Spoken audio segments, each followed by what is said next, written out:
بسم اللہ الرحمن الرحیم۔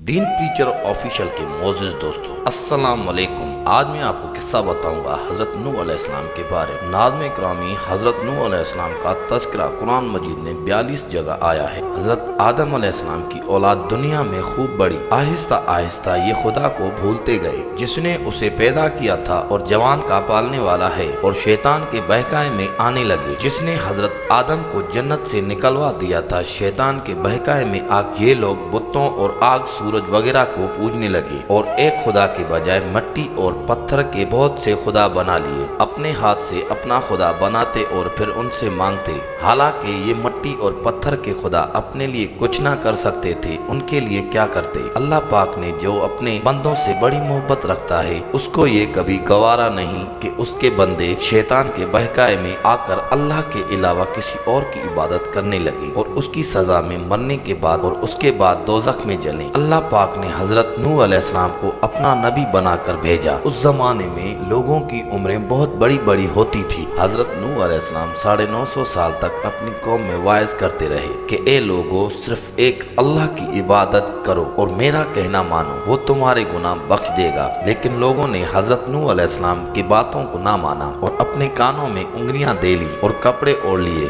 تاکہ حضرت نوح علیہ السلام کی آواز کانوں تک نہ پہنچے۔ حضرت نوح علیہ السلام ہمت نہ ہارے، وہ برابر سمجھاتے رہے اور کہتے رہے اللہ سے معافی مانگو، وہ بڑا معاف کرنے والا ہے۔ وہ آسمان سے بارش برسائے گا تاکہ تم خوب اناج پیدا کر سکو، اور اس کے ذریعے سے بڑے بڑے باغ پیدا کرے گا، ان میں نہریں پیدا کرے گا، تمہیں مال دولت دے گا اور بیٹے دے گا۔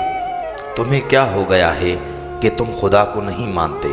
حالانکہ اس نے آسمان بنائے اور سورج بنائے، اس نے تم کو مٹی سے پیدا کیا اور پھر اسی مٹی میں ایک دن تم مل جاؤ گے، اور پھر قیامت کے دن اسی مٹی سے تم کو دوبارہ زندہ کرے گا۔ لیکن لوگوں نے اپنی بتوں کو نہیں چھوڑا اور حضرت نوح علیہ السلام سے کہنے لگے کہ ہم اپنے بتوں کو ہرگز نہ چھوڑیں گے، اور ہم تو تم کو اپنے جیسا آدمی ہی دیکھتے ہیں، اور تمہارا کہنا بھی صرف چند غریب لوگوں نے مانا، اور ہم تو تم کو جھوٹا سمجھتے ہیں۔ حضرت نوح علیہ السلام نے کہا کہ اے میری قوم، میں تم کو جو نصیحت کرتا ہوں اس کے بدلے میں تم سے کوئی مال دولت نہیں چاہتا، اور جو غریب آدی مسلمان ہوئے ہیں اور اللہ پر ایمان لائے ہیں، ان کو میں اپنے پاس سے تمہارے کہنے سے نکالوں گا نہیں۔ اگر میں ان کو اپنے پاس سے نکال دوں تو اللہ کے عذاب سے مجھے کون بچائے گا؟ اگر میں ایسا کروں گا تو بہت ناانصاف ہو جاؤں گا۔ ان کی قوم کے لوگوں نے کہا اے نوح علیہ السلام، تم نے ہم سے جھگڑا بہت کر لیا، اگر تم سچے ہو تو جس عذاب سے تم ہم کو ڈراتے ہو وہ لے آؤ۔ حضرت نوح علیہ السلام نے کہا کہ جب اللہ پاک چاہیں گے عذاب لے آئیں گے۔ اللہ تعالیٰ نے حضرت نوح علیہ السلام کو وحی کے ذریعے سے حکم بھیجا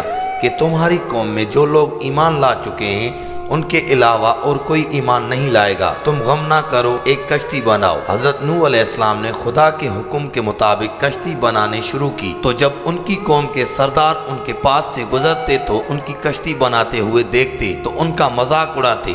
حضرت نوح علیہ السلام ان کے مذاق کے جواب میں کہتے کہ آج مذاق کر لو، جب تمہارے اوپر عذاب آئے گا تو اس وقت ہم تمہارا مذاق اڑائیں گے۔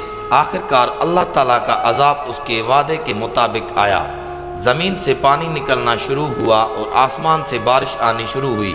اللہ تعالیٰ نے حضرت نوح علیہ السلام کو حکم دیا کہ سب جانوروں کا ایک ایک جوڑا کشتی میں سوار کر لو، اور جو لوگ تمہارے اوپر ایمان لائے ہیں یعنی مسلمان ہو گئے ہیں ان کو سوار کر لو۔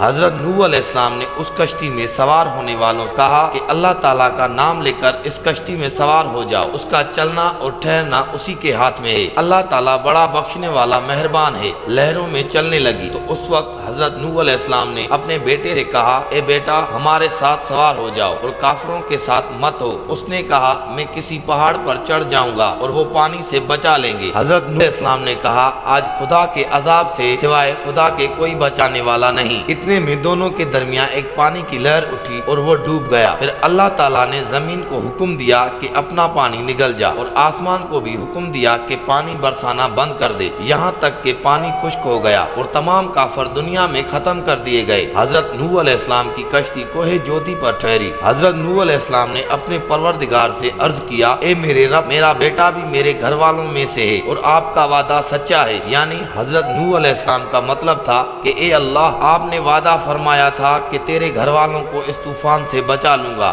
پھر میرا بیٹا کیوں ڈوبا؟ تو اللہ تعالیٰ نے فرمایا کہ اے نوح، تیرا بیٹا تیرے گھر والوں میں سے نہیں تھا، کیونکہ اس کے عمل اچھے نہیں تھے۔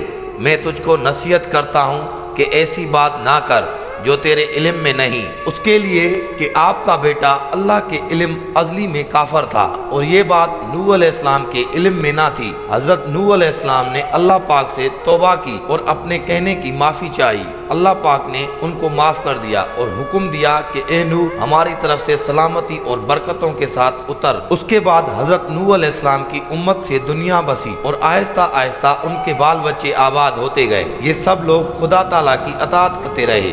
زمانہ گزرتا گیا اور آہستہ آہستہ شیطان نے پھر بہکانا شروع کیا، تو یہ لوگ خداوند تعالیٰ کو بھولنے لگے۔ حضرت نوح علیہ السلام جو اللہ تعالیٰ کے اتنے بڑے پیغمبر تھے، اپنے بیٹے کو اس کے برے کاموں کی وجہ سے اللہ تعالیٰ کے عذاب سے نہ بچا سکے۔ اس طرح اگر ہمارے ماں باپ اللہ تعالیٰ کے کتنے ہی ولی کیوں نہ ہو، اگر ہمارے عمل اچھے نہ ہوں تو وہ ہم کو اللہ تعالیٰ کے عذاب سے نہ بچائیں گے۔ ہم کو اپنے بزرگوں کے نیک عمل کا سہارا نہیں لینا چاہیے، بلکہ اللہ اور اس کے رسول صلی اللہ علیہ وآلہ وسلم کے بتائے ہوئے کاموں پر عمل کر کے نیک بننا چاہیے۔ اسی وجہ سے اللہ تعالیٰ نے قرآن مجید میں کہا ہے کہ اگر تم ایک ذرہ برابر بھی نیکی کرو گے اس کے بدلے ہم تم کو دیں گے، اور اگر ایک ذرہ برابر بھی برا عمل کرو گے تو وہ بھی تمہارے سامنے آ جائے گا۔